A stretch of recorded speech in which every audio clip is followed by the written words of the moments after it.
Olá, seja bem-vindo, seja bem-vinda ao Frente a Frente, que começa agora.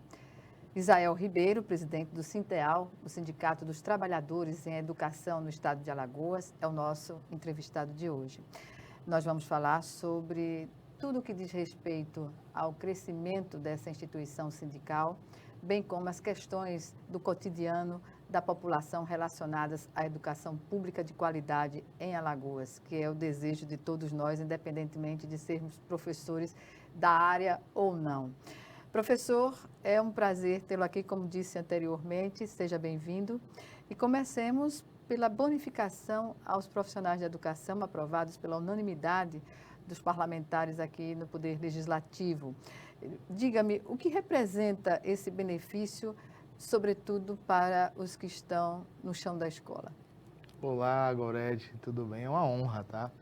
Para estar aqui fazendo esse debate frente a frente, essa conversa. Sei que é extremamente importante que possamos, através desse espaço, chegar aos profissionais da educação. Então, desde já agradeço o convite. Eu que agradeço, professor. O abono, ele foi muito importante e esperado pelos profissionais da educação. Nós tínhamos como uma meta sempre buscar, nós temos como uma meta sempre buscar a valorização através da melhoria no salário, mas nós sabemos do montante do recurso que chega do Fundeb. Então, essa parte, nós tivemos os investimentos superiores aos 70% para valorização, e nós tivemos aí esse abono extraordinário que veio para complementar a renda desse profissional da educação que está lá no dia a dia da escola, muitas vezes enfrentando diversas dificuldades, alguns com salas superlotadas, enfim, mas que nesse momento tiveram mais um recurso que veio para ajudar no dia a dia. Entre os programas instituídos pelo Poder Executivo na educação pública do Estado, qual a opinião do sindicato sobre esse programa Escola 10? Olha, nós temos analisado a forma que foi instituído o programa Escola 10 aqui no estado de Alagoas. Existem pontos positivos, existem pontos que nós questionamos junto à própria SEDUC, tem a questão da meritocracia, o modelo de escola em tempo integral. Nós temos alunos ainda que trabalham, talvez essa possibilidade do incentivo à remuneração reduza, mas a gente precisa alinhar a forma como isso se dá. Flexibilizar.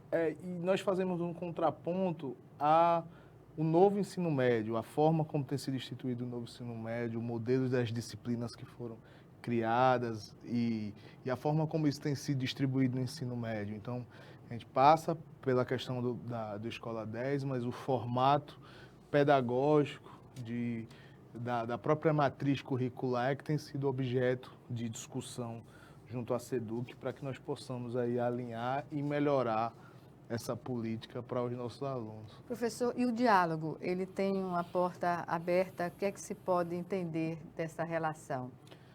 Tem ocorrido, a gente tem conversado muito, sempre que tem uma demanda, a SEDUC tem nos atendido, a gente conversa sobre diversos assuntos, sempre tem pauta para conversar, mas posso dizer que nós, de fato, estamos dialogando com frequência sobre as questões que acontecem no Estado, isso não só aqui na capital, mas no interior também. Então, de forma Descentralizada, bastante descentralizada, né? a gente tem conversado sobre as demandas da educação, que não são poucas. Inclusive, nós temos já breve uma reunião agendada com a secretária para discutir alguns temas, como o aumento de carga horária dos profissionais, como a questão da estrutura física. Então, temos o encaminhamento sobre essa questão da matriz curricular do ensino médio, o novo ensino médio. Então, tudo isso tem sido uma pauta corriqueira e que nós vamos retomando agora nesse início do mês para que possamos encaminhar junto à SEDUC. Pois é, no 1º de março deste ano, houve uma assembleia no município de Maceió, né, para discutir a estrutura das escolas, a valorização e o imposto dos precatórios. Isso é uma prioridade que se coloca para a categoria? O município de Maceió, nós iniciamos a Semana Pedagógica visitando as escolas e descobrimos diversos problemas. Então, são problemas estruturais, onde o calor é excessivo. Nós temos problemas no transporte, que é um transporte extremamente deficitário, um transporte que tem uma frota que está ultrapassada, que não atende os alunos com deficiência, superlotação. Nós temos problemas na merenda, seja no armazenamento, seja na distribuição, até na qualidade de alguns itens. Então, foi constatado que existem diversos problemas e nós temos cobrado do governo do município prioridade para a educação. Parece que, ao final do mandato do gestor, há um grande problema onde não se tem, de fato, levado recursos para resolver a situação da educação pública em Maceió. Essa situação que o senhor relata é recorrente? É recorrente, não é de agora, a gente já vem conversando com o secretário, sai secretário, entra secretário, a gente vai conversando e vai mudando e continuamos com os mesmos problemas. Faltam vagas para creches, faltam vagas para um ensino fundamental, não se tem a expectativa de quando sanar esses problemas. Nós sabemos que temos um plano municipal de educação, tem metas bem elaboradas, a gente está chegando no final da vigência do plano e pouco foi se executado daquilo previsto. O espelho do planejamento da educação é algo maravilhoso, né? Agora, na prática, a dificuldade de efetivar essas observações. Não dá para ter como referência as redes sociais, o Instagram lá, tudo é perfeito, né? Tudo acontece, mas a prática de quem vive a realidade do chão da escola é uma situação estarrecedora. Nós precisamos, de fato, que essa educação aqui na capital seja tida como prioridade do gestor. Professor, é fato que há escolas em que a temperatura alta tem feito com que o encerramento ocorra bem antes, na metade da aula, os professores são obrigados a encerrarem a aula por falta de condições, crianças até que passam mal nas escolas. Isso, nós iniciamos, como eu falei, esse projeto da Semana Pedagógica do Sinteal, com visitas às escolas e temos constatado que esse período onde o calor tem sido de maneira excessiva, maior do que em outros tempos, não há o mínimo de condições para a aprendizagem das crianças, para que os professores possam desempenhar o seu trabalho. Isso acontece também nas cozinhas, onde não tem o mínimo de infraestrutura para que a merendeira possa trabalhar. Às vezes, na sala do professor não tem um ar-condicionado, um ventilador sequer. Nós temos escolas com problemas na rede elétrica. Em Maceió? Isso em Maceió. Problemas na rede elétrica, não funcionam. Então, tem ar-condicionado, mas não funciona o ar-condicionado. Tem o ventilador, mas o ventilador queima porque a instalação não é suficiente ou é ineficiente para aquele espaço. Enfim, são problemas que nós precisamos que sejam resolvidos o quanto antes, porque isso prejudica a educação como um todo. E o desdobramento da constatação desses problemas que comprometem o aprendizado, o sucesso do aluno na escola, e da comunidade também, de professores, orientadores, o pessoal que está na cozinha, que tem que tratar com alimentos perecíveis ou não. Vai se fazer o que a partir daí? Nós estamos finalizando um dossiê do Sinteal, que foi construído através dessas visitas, construído através do relato dos conselhos, Conselho da Merenda, o próprio Conselho Municipal de Educação. Então, através dos relatos desses companheiros, dessas companheiras e das visitas que nós fizemos, nós estamos finalizando um dossiê que vai ser entregue ao Ministério Público, vai ser entregue aos diversos conselhos que tratam tanto da criança e do adolescente, quanto da educação, os órgãos de controle social e os órgãos de controle institucional, para que juntos nós possamos aí cobrar do poder público municipal uma resposta mais efetiva, que nós tenhamos um cronograma da resolução dos problemas.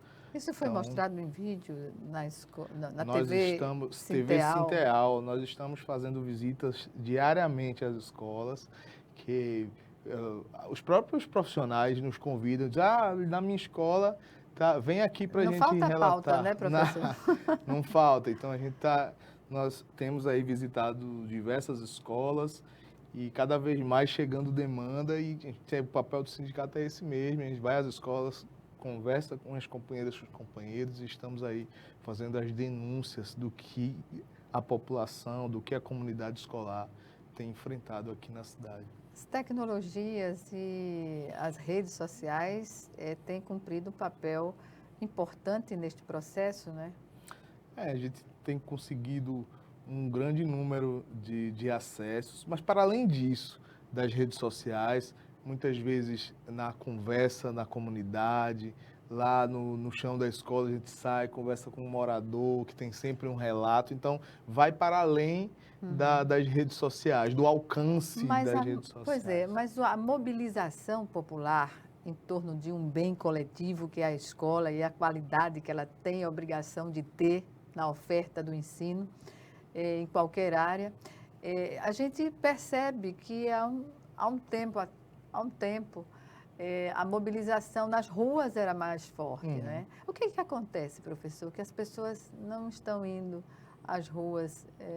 O que acontece com as entidades como um todo também? Unificar lutas seria a saída?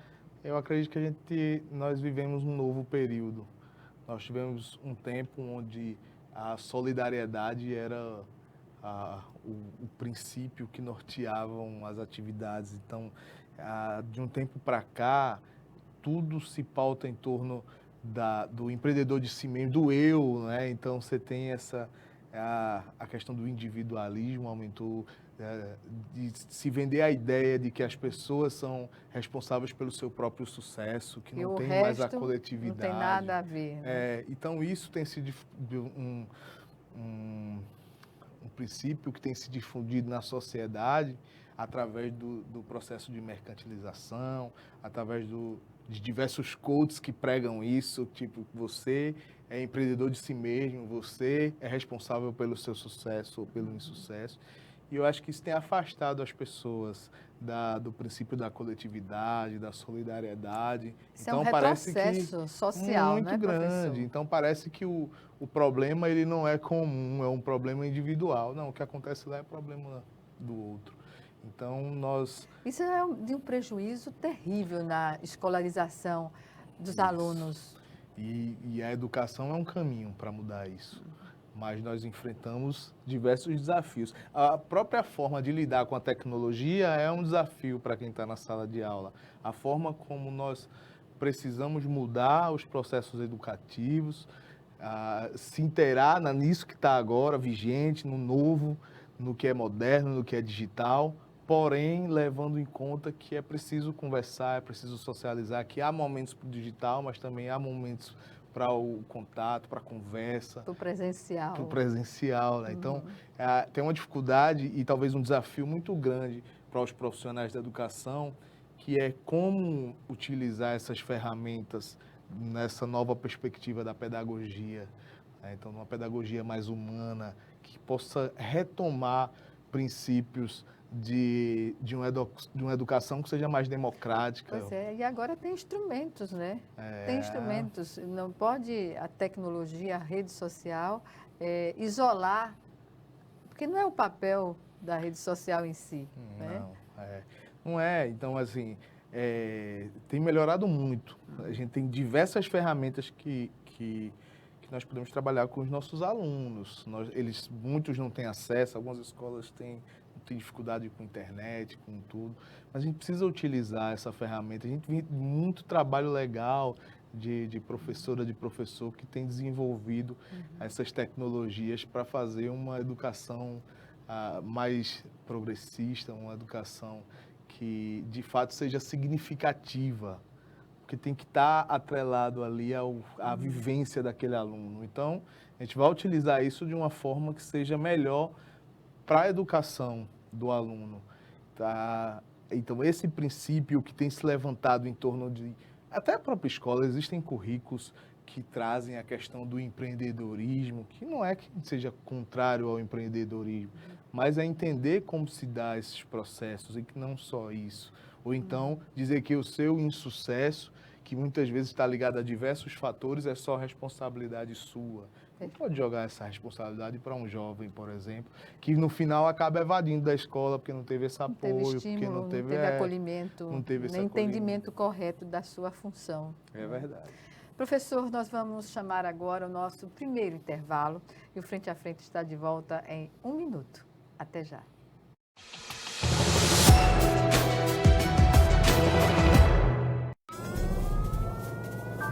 Há mais de 40 anos, um grupo de médicos criou uma organização de emergência médico-humanitária capaz de oferecer ajuda às pessoas em meio a desastres naturais, epidemias ou guerras, atendendo os mais necessitados sem se importar com raça, religião ou ideologia. Hoje, Médicos Sem Fronteiras envia equipes totalmente preparadas para responder a emergências por todo o mundo. Nossos profissionais são financiados por pessoas como você e eu. Conheça-nos, participe, apoie, porque juntos chegamos mais longe.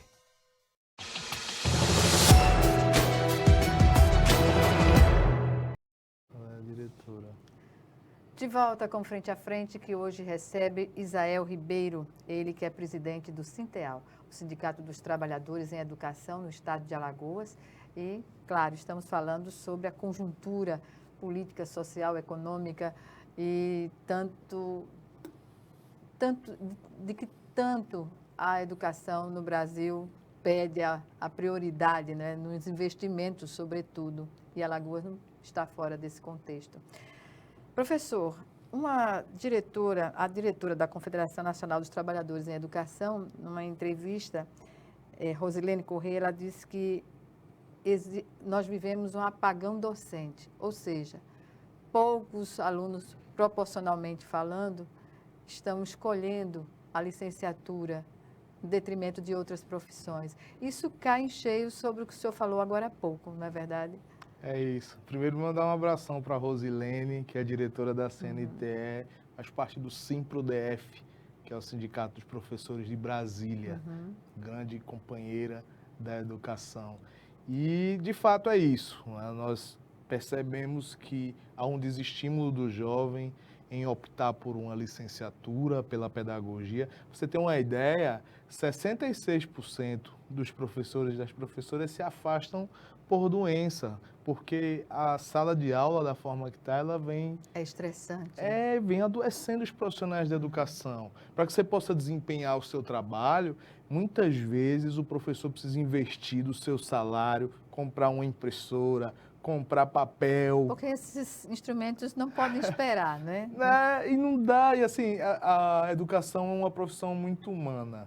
Então, por mais que assim, a gente fica extremamente chateado porque existe recurso público para investir nessa infraestrutura da escola, porém, nós pensamos no desenvolvimento daquelas crianças. Isso é uma questão de prioridade, não é, professor?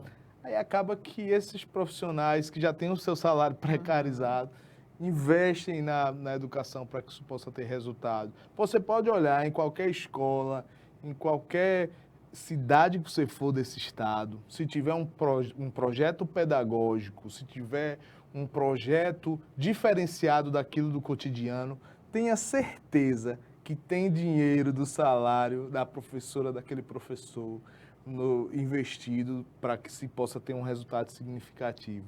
Para além disso, nós temos a questão de salas superlotadas, nós temos a questão do calor excessivo, porque não tem uma climatização ideal, nós temos contratos que são precarizados, os jovens estão observando, não tem mais concurso público, tem reduzido muito, às vezes se abrem processos seletivos, Nós temos aí não só a terceirização, mas a quarteirização, muitas vezes. Quarteirização. Aí acaba que você se desestimula a fazer parte dessa carreira, que é extremamente importante. A juventude não quer ser professora. Não tem ninguém. Você E como perguntar a vai um ficar? Qual é a jovem... perspectiva que vai ter o país, né, nesse caminho?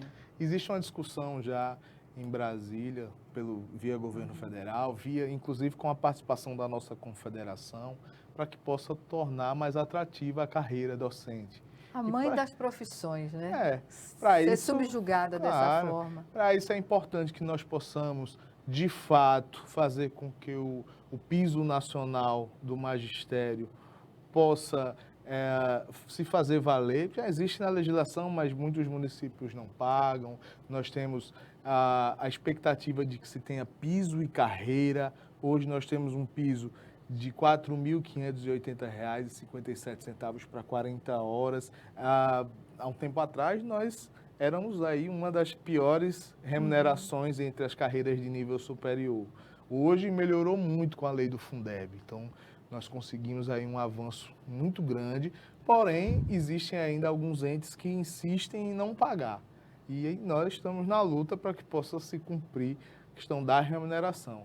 Mas são esses diversos fatores que fazem com que os jovens não se interessem pela carreira docente. O senhor falou do Fundeb, né? Não existe escola pública de qualidade sem investimento, como qualquer outra escola, seja ela pública ou não, mas a escola pública, que é a escola de todos, para todos, ela não pode existir sem essa compreensão da prioridade que ela tem que ter quando se trata de investimentos do poder público, não é?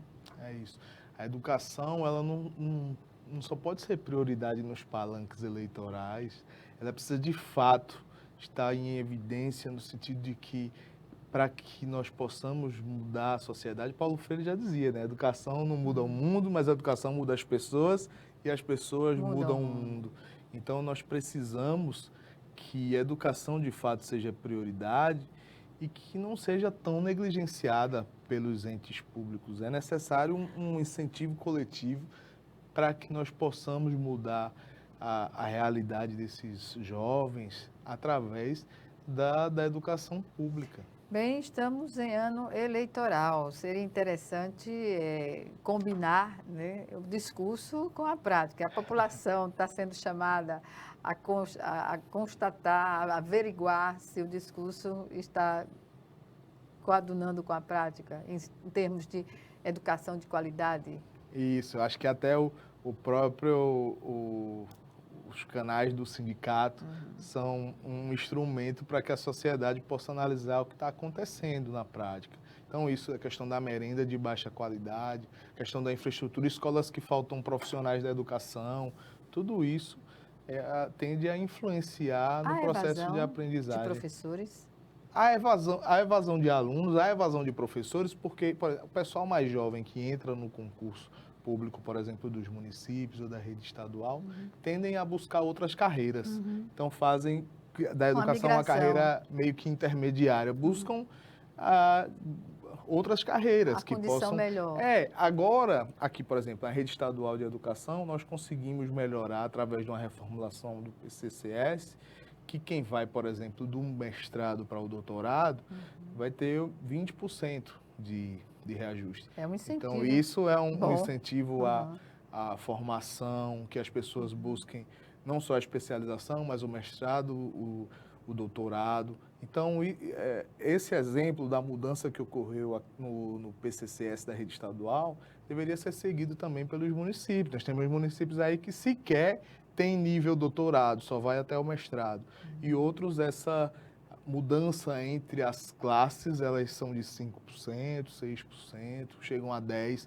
Então, acaba não sendo tão atrativo. E tem um agravante, que os municípios, a própria rede estadual, criam barreiras para que esse profissional não possa sair para estudar. É uma contradição absurda. Que tipo de barreiras? Para que eu possa estudar, eu preciso de uma liberação ou de uma redução de carga horária.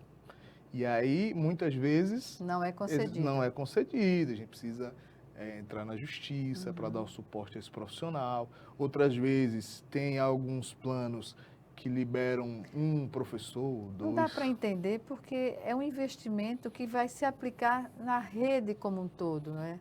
É uma contradição absurda. Pois é. Como que a gente fica dizendo para os nossos profissionais da educação, e isso não falo nem só dos professores e das professoras, mas que nós entendemos que somos profissionais da educação e que as merendeiras, os vigias, as secretárias e os secretários escolares possam também ter acesso à formação e à possibilidade de ascender na carreira através da formação. É a terceira vez aqui nessa entrevista que o senhor fala sobre as merendeiras e merendeiros. Isso tem a ver com a cobrança de adicional de insalubridade para essa categoria, né? Também. Aham. Nós somos o Sindicato dos Profissionais da Educação. Estejam Então, no chão da escola Sim. ou não. Então, sempre que nós temos a oportunidade de estar numa entrevista, e como essa que tem uma visibilidade não só no estado, mas para além para fora de Alagoas, inclusive, que nós possamos ressaltar a importância desses profissionais. Então, do vigia, do porteiro que está lá na escola, até o professor, do pessoal que está no apoio lá fazendo a limpeza, do pessoal que está do auxiliar de serviços diversos, enfim, todos os profissionais da educação, eles são importantes para o processo educacional. Pois Aí bem. É por isso que a gente sempre está ressaltando a necessidade também do investimento desses profissionais. A semana pedagógica que foi realizada dia 1º de março aqui com as escolas de Maceió, né, com a rede municipal, o que ela representa na prática em relação à aplicabilidade do que foi discutido? Como isso se coloca? Então, nós entendemos que o início do ano letivo, que a semana de preparação, ela é de extrema importância, porém, nós temos algumas ressalvas em relação a como isso se dá no processo. Então, não adianta, por exemplo, é o caso de Maceió que a gente está falando, investir 1.300.000 em uma semana pedagógica e a escola está lá faltando um ventilador ou está com uma rede elétrica precária. Então não adianta eu passar 3 dias num hotel de 5 estrelas, comendo bem, se depois a minha realidade ali na sala de aula vai ser extremamente precária. Então, nós temos cobrado esse equilíbrio da gestão pública, que ela possa entender qual é a prioridade. A prioridade é investir tanto dinheiro nessa formação de 3 dias, ou é de fato proporcionar um ambiente que seja favorável a uma aprendizagem significativa. Então, isso tem sido o X da questão e nós temos levado esse questionamento. Vale mais investir na escola de samba ou na escola pública? E aí eu não estou dizendo também que não precisa investir na cultura local. Nós estamos carentes, inclusive, estamos juntos aos artistas locais, que muitas vezes ficam sem oportunidade, enquanto a gente envia dinheiro para fora do estado ou paga cachês altíssimos a artistas de fora. Então não é isso, nós entendemos a necessidade da valorização da cultura, mas a forma como tem sido destinado o recurso público é que é um questionamento nosso. Não adianta dizer que está tudo certo enquanto as escolas estão sendo precarizadas. Então entendemos que o processo de organização da semana pedagógica, da formação sobre a avaliação, a sua validade, não é? É necessário que se faça essa avaliação no início do ano, que a gente possa entender quais são as diretrizes que nós iremos seguir, quais são as metas, os objetivos para a educação no ano vigente. Porém, é importante entender como isso vai se dar, né? Então, qual é o investimento, quem são os formadores. É uma formação, um espetáculo que esse ano mudou. O ano passado tinha algo assim fora do comum. Formação espetáculo?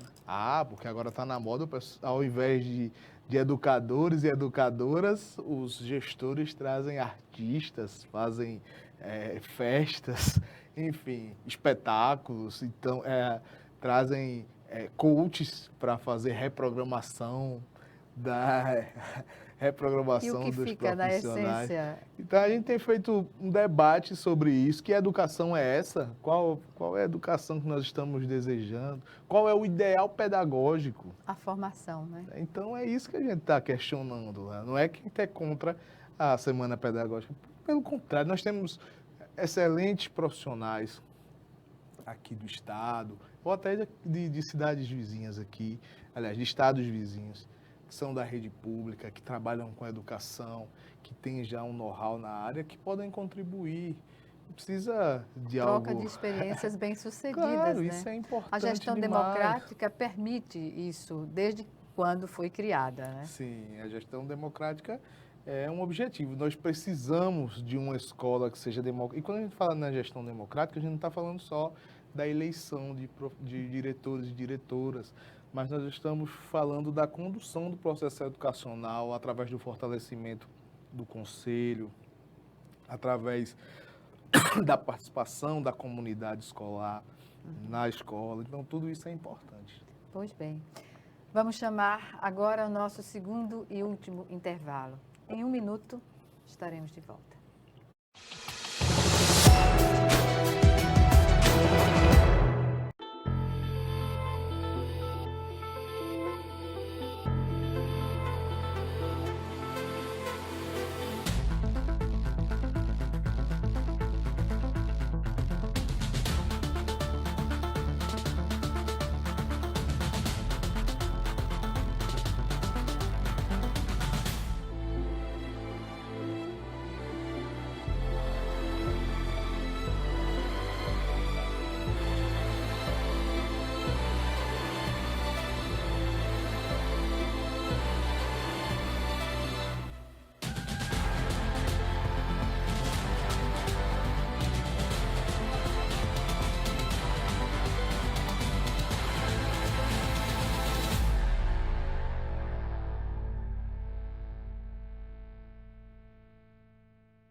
De volta para o último bloco do Frente a Frente, que hoje recebe Isael Ribeiro, presidente do Sinteal, o Sindicato dos Trabalhadores em Educação no estado de Alagoas.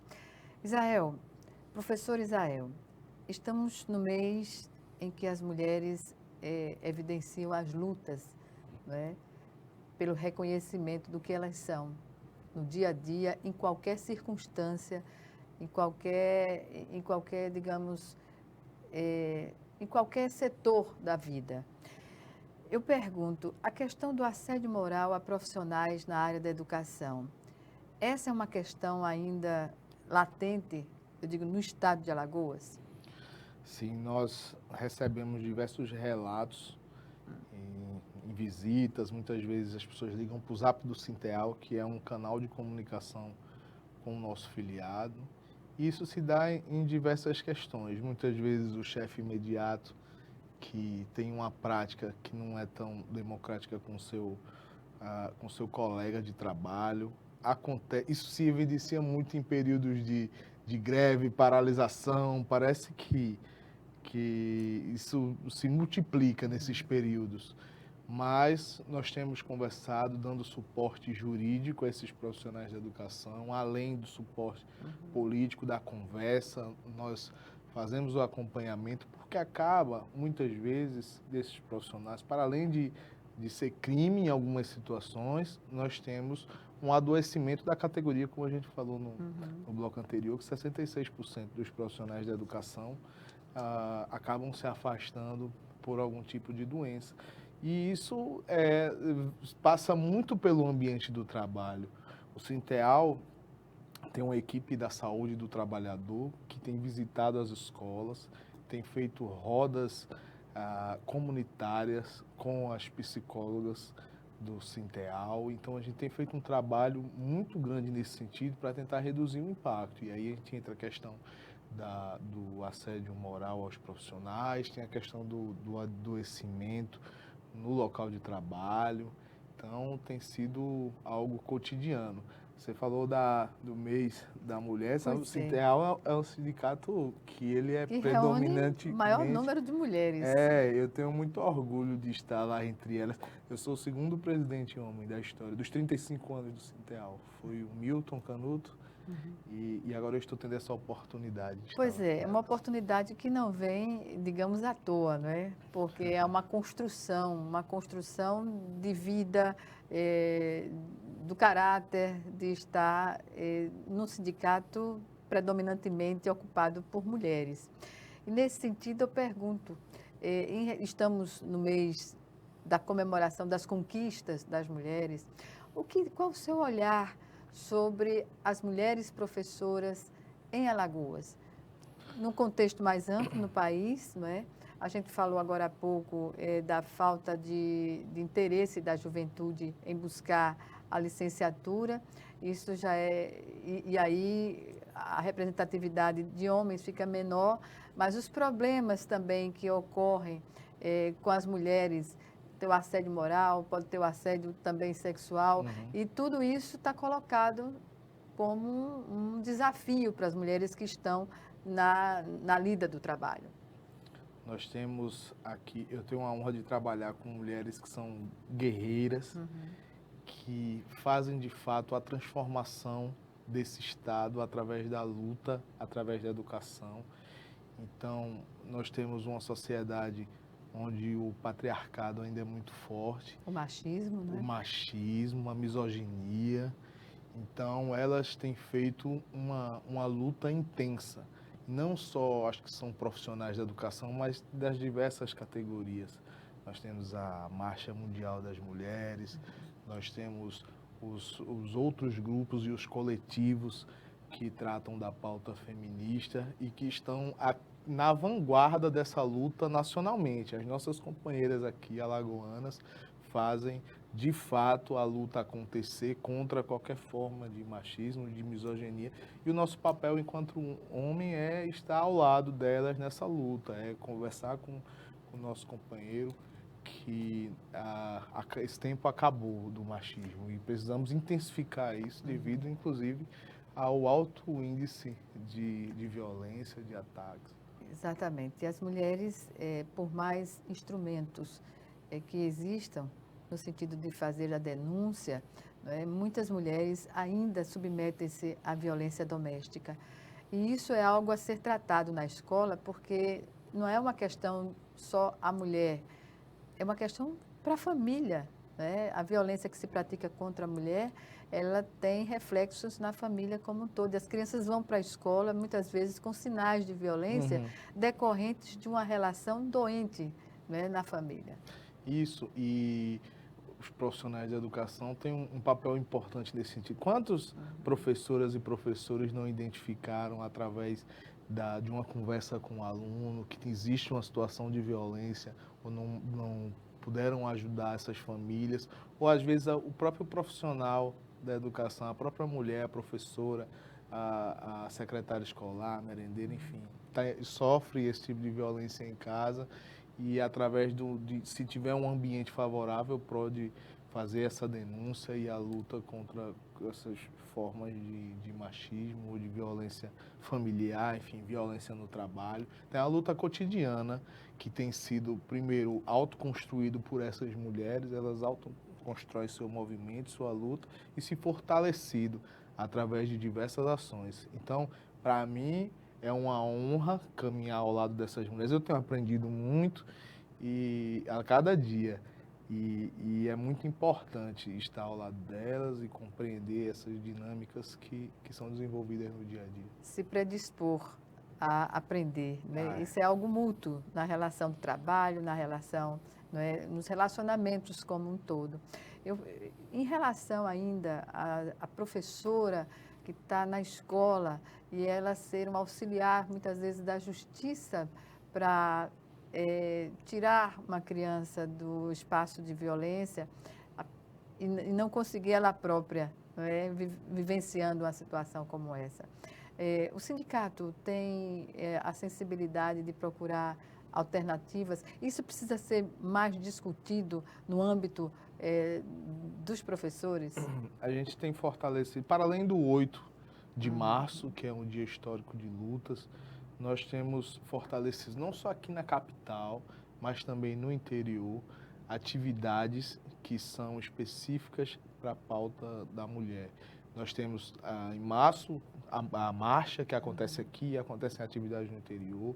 Nós temos o Julho das Pretas, que é o mês de Teresa de Benguela, então são atividades já do nosso calendário. E para além disso, nós temos um coletivo de mulheres, e esse coletivo de mulheres tem reuniões periódicas e traçam as ações e dialogam entre si sobre esses problemas que ocorrem nas escolas, que ocorrem em casa muitas vezes. Então, é um espaço delas para a luta e para a organização. Falamos sobre a Semana Pedagógica no âmbito das escolas do município de Maceió.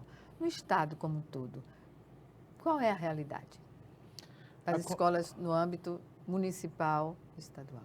Nós temos o acompanhamento através dos nossos 11 núcleos regionais que diariamente têm enfrentado situações parecidas. Alguns municípios, inclusive, que receberam diversos recursos dos precatórios do Fundef, para além do Fundeb, então milhões de reais que poderiam ter feito uma revolução na educação, né? E que apresentam ainda estruturas precárias, que não tem um material que é eficiente para o trabalho do dia a dia. Então é uma luta cotidiana. E os instrumentos de investigação? A gente sempre está procurando os órgãos de controle institucional, o Ministério Público Estadual, o Ministério Público Federal. Nós temos o suporte dos conselhos do Fundeb. Agora, muitas vezes demora muito, né? Você faz uma denúncia, isso demora um tempo a ser processado pelo próprio FNDE, pelo Tribunal de Contas, e enquanto isso, quem perde é o nosso estudante. Mas nós temos acompanhado, buscado fazer o que está ao nosso alcance para mudar a realidade dessas escolas, participando desses conselhos, visitando e informando aos órgãos de controle institucional problemas que ocorrem em todo o estado. Qual a diferença que faz em ter uma TV dos trabalhadores da educação, né, e não ter convivido antes com essa tecnologia a serviço das causas da categoria? É uma curiosidade. O sindicato do Sinteal, ao longo desses 35 anos, tem feito uma revolução na comunicação da entidade. A TV Sinteal tem sido um instrumento valioso e que nós queremos expandir.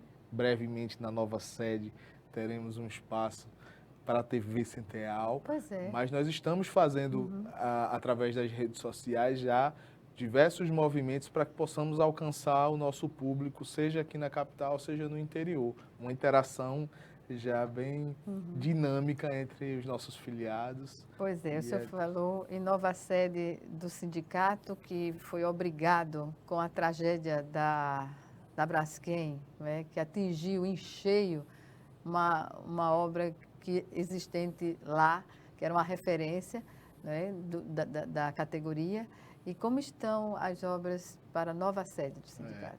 A gente chama do crime ambiental da Braskem, trouxe impactos para a classe trabalhadora e para a sociedade alagoana, maceioense. Nossas obras estão lá, todo vapor. A nossa nova sede é um instrumento da classe trabalhadora, um centro cultural moderno, como era o anterior. O anterior era um centro lindo, ficaram lembranças ali, sempre que passa alguma matéria. Mergulhados agora. Um sofrimento. Porém, nós estamos reconstruindo o nosso patrimônio.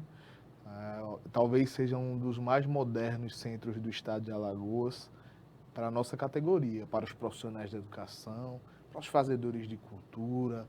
Então, nós temos um espaço que vai ser aconchegante, moderno e para que possamos desenvolver os nossos trabalhos. Professor Isael, lamento informar, estamos no minuto final da nossa entrevista. Quais são suas considerações? Fique à vontade. Gorete, eu quero agradecer a você pelo espaço, dizer aos profissionais da educação que nós continuaremos na luta em defesa de uma educação pública, laica, democrática, inclusiva, plural e de muita qualidade. E esse é o desejo para que os profissionais possam se unir à luta do Sinteal, para que possamos aí construir uma educação que seja significativa para todos os estudantes do nosso estado. Que tenham a vontade de investir na licenciatura, né? Para que venham mais, mas a gente tem uma juventude que venham mais, que possam ocupar o FAO, a UNEAL, que são as instituições aqui que trabalham diariamente com as licenciaturas, que formam os profissionais, não só daqui da capital, mas do interior todo. Professor Isael Ribeiro, foi um prazer recebê-lo aqui no Frente a Frente. Agradeço sua participação e até uma próxima oportunidade. Até uma próxima, obrigado. Obrigada a você também que nos assistiu e até o nosso próximo encontro aqui no Frente a Frente.